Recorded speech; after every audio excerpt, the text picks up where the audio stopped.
Hello students, welcome back to my YouTube channel being confident. Hope आप सब ठीक होंगे। आज हम अपना चैप्टर कंटिन्यू करेंगे। 7th chapter the moon of class 5th book new learn well science. Eclipses से कंटिन्यू करना था, हम करते हैं। As you know an object opaque object does not allow light to pass through it. जैसे कि हम जानते ही हैं कि ओपेक ऑब्जेक्ट में से लाइट जो है वह पास नहीं हो सकती। Shadow is formed when the path of light is blocked by an opaque object. मतलब कि शेडो कब फॉर्म होती है?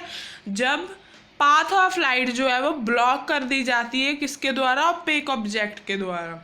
और जो शेडो होती है हमारे पास, वो लाइट सोर्स होता है जो उसके ऑपोजिट ही हमेशा फॉर्म होती है। Size and shape of shadow depends on the position of the object from the source of light. Size और शेप कैसी होगी हमारी शेडो की, वो किस पे डिपेंड रहती है? हमारी उस ऑब्जेक्ट पे, फ्रॉम सोर्स ऑफ लाइट, जो कि फ्रॉम सोर्स ऑफ लाइट है। The earth and the moon are opaque objects. Earth और मून जो है वो एक ऑब्जेक्ट्स हैं जिनमें से लाइट पास नहीं हो सकती।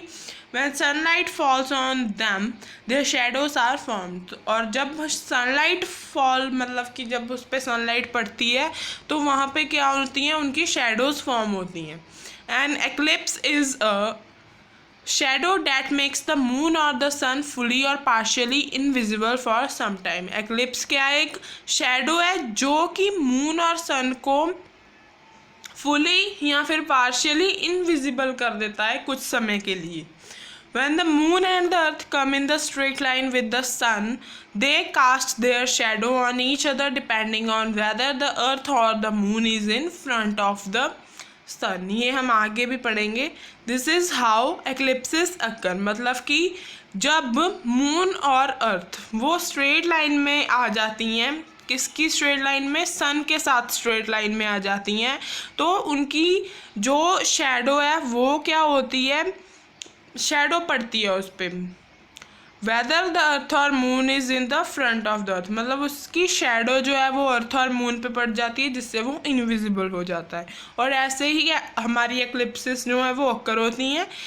एक्लिप्सिस दो टाइप्स की होती हैं, एक लूनर एक्लिप्स और सेकंड है सोलर एक्लिप्स। देन हम पढ़ेंगे लूनर एक्लिप्स के बारे में।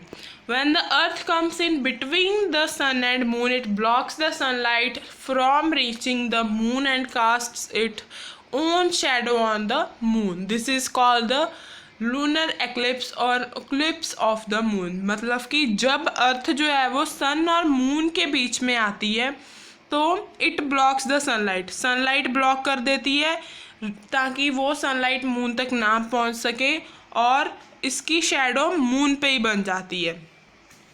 देन इसे हम क्या बोलते हैं? लूनर एक्लिप्स बोलते हैं। आपकी डायग्राम में भी दिया हुआ है।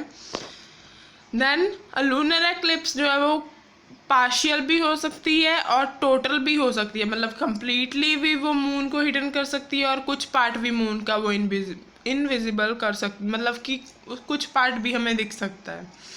Then and it occurs only on full moon night. ये सिर्फ फुल मून नाइट के वक्त होता है और it can be viewed with naked eye. Naked eye से हम देख सकते हैं इसे।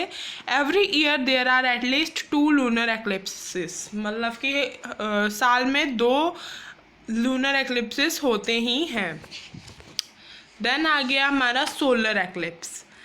When the moon comes in between the sun and the earth, it casts its shadow on the earth's surface and partly or wholly hides the sun।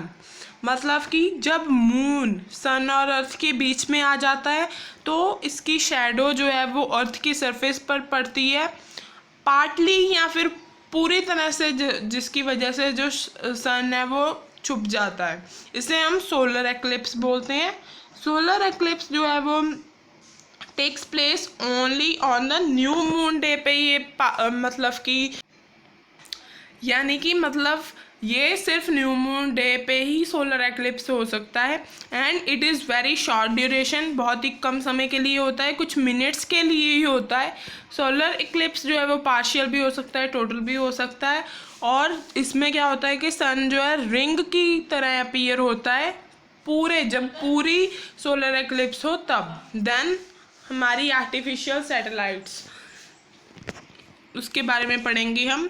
Artificial satellites जो होती हैं वो मैन मेड ऑब्जेक्ट्स हैं date orbit the earth, जो कि अर्थ को orbit कर लेती हैं, मतलब कि उसके अराउंड